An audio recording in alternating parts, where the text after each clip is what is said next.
आमच्या सकल धनगर समाजाच्या वतीनं आदेशित केल्याप्रमाणे आम्ही आज औंढा नागनाथ या ठिकाणी पिंपळदरी फाटा येथे अतिशय शांततेत आणि संयमानं आणि दिलेल्या आदेशाचं पालन करून संयमीपणे रस्ता रोको आंदोलन केलेलं आहे आणि प्रशासनानं आमचं निवेदन सुद्धा स्वीकारलं आहे आणि त्याचा पाठपुरावा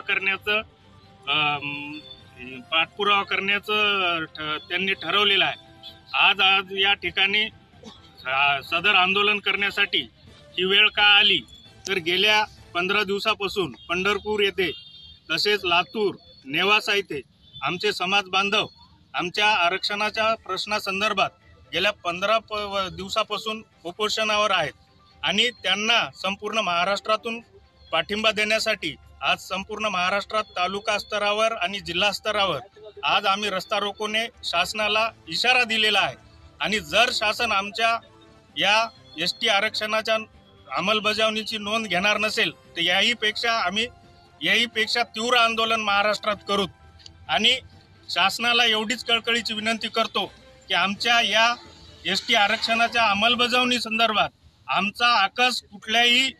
जात धर्म पंथ याच्यावर नसून कुठल्याही जातीचं आरक्षण आम्हाला ओरबडून घ्यायचं नाहीये। तरी पण आमचं जे राज्यघटनेनं आम्हाला दिलेलं आरक्षण आहे तेच आरक्षण आदरणीय सुप्रीम कोर्टाच्या आदेशानुसार अ ब क ड असं वर्गीकरण करून देण्यात यावे ही साधी आणि सरळ सुटसुटीत मागणी आमची आज आहे। त्या मागणीचा त्वरित शासन दखल घेईल आणि आम्हाला महाराष्ट्रातली शांतता कायम राखण्यासाठी आम्हाला सहकार्य करेल। महाराष्ट्रामध्ये धनगर नावाची जमात महाराष्ट्रात अवेलेबलच नाहीये, पण काही राजकीय लोकांनी याच्यामध्ये हस्तक्षेप केल्यामुळे काही असे पुरावे देऊन टाकून एक सर्टिफिकेट दिलं खिलारी कुटुंबांना आणि आमच्या पूर्ण धनगर समाजाचा त्याच्यामध्ये ऱ्हास होत आहे। तरी राज्य सरकारनं यामध्ये त्वरित लक्ष घालावं आणि आम्हाला एसटी आरक्षणाची अंमलबजावणी करावी। तिच्या मार्गाने या ठिकाणी आंदोलन केले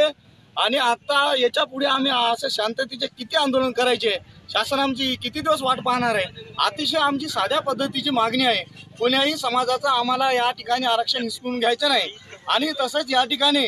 पंढरपूरला जे आपले बांधव एसटी आरक्षण मागणीसाठी बसलेले आहेत त्यांना पाठिंबा देण्यासाठी आज आपलं या ठिकाणी शांततेच्या मार्गानं आज आपला रस्ता रोको झालेला आहे। तसे ज्याला कुणाला जायचं असेल पाठिंबा देण्यासाठी पंढरपूरला त्यांनी सुद्धा जास्तीत जास्त संख्येनं या ठिकाणी आरक्षणाला पाठिंबा देण्यासाठी जायला पाहिजे अशी मी सर्व धनगर समाजाला कळकळीची विनंती करतो।